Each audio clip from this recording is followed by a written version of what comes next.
June 10th, 1692. Bridget Bishop is lying in a cold stone cell in Salem, a small town in what is current-day Massachusetts.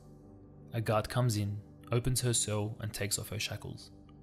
He then walks her to a small wooden carriage, there to escort her down the prison lane and onto the main street. The carriage has an open section so that everyone can see her being escorted away, a public showing there to serve as a warning for others.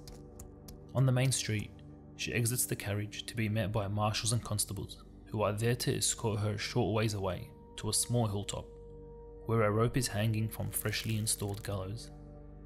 While climbing up onto the gallows, Bridget Bishop would have seen vast, empty and hilly land in front of her, crashing waves from the Atlantic Ocean behind her, and large crowds of curious onlookers on either side, there for only one reason: to see a witch being executed.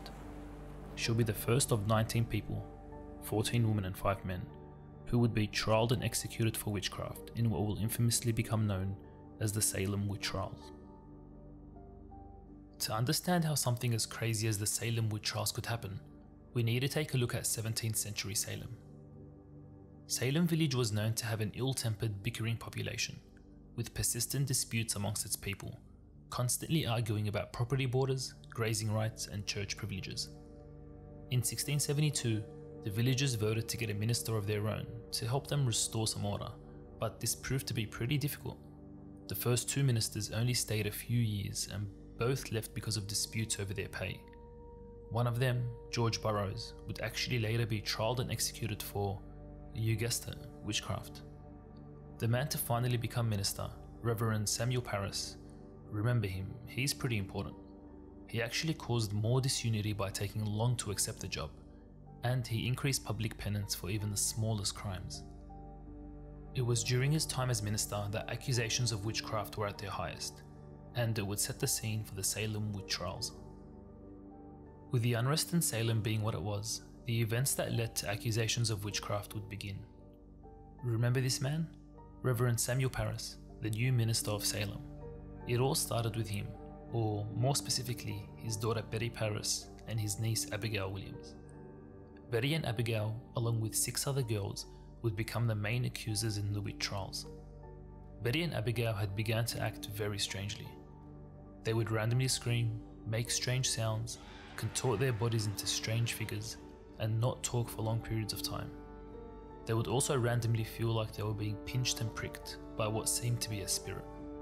To the people of Salem, the behaviours of these 2 young girls could only be explained by one thing: witchcraft. And so, the accusations began.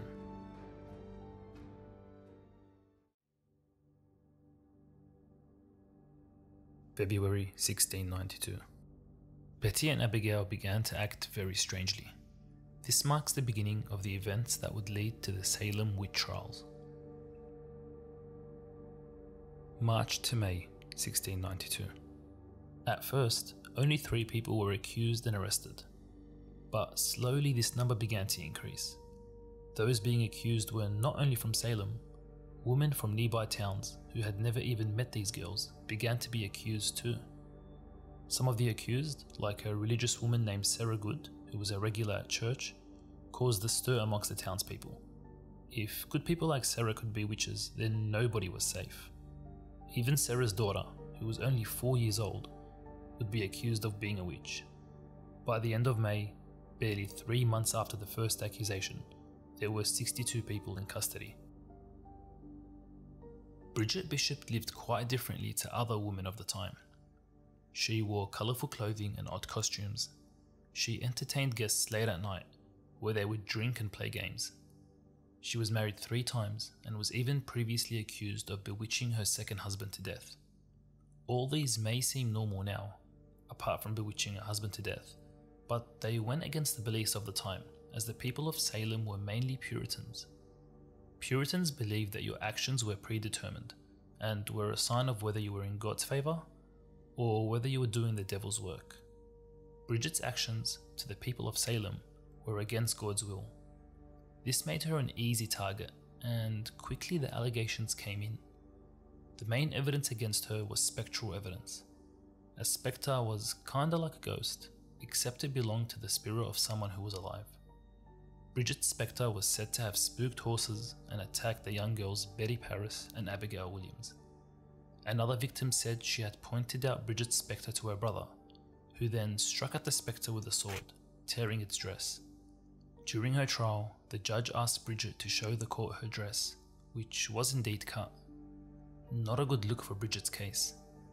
She tells the court, "I know not what a witch is," to which the judge replies, "Then how do you know that you are not a witch?" Ouch. The evidence seems to overwhelmingly be against Bridget, and on June 2nd, on the very same day her trial began, Bridget was found guilty. Only 8 days later, on June 10th, 1692, Bridget was hanged in front of a crowd of people. She was the first of 19 others who would be publicly hanged for witchcraft. A sad end to a dark time in Salem's history. It wasn't until 2001, over 300 years later, that everyone executed in the Salem witch trials was finally exonerated. Too little, too late. If anything positive could be taken out of such a dark chapter in history, it's that the Salem witch trials sparked change. People realized that their neighbors, their family members, and even they themselves were being accused of witchcraft. Slowly, the accusations decreased until finally, in 1878, the last execution in the United States was performed. Can you guess where? Salem, of course.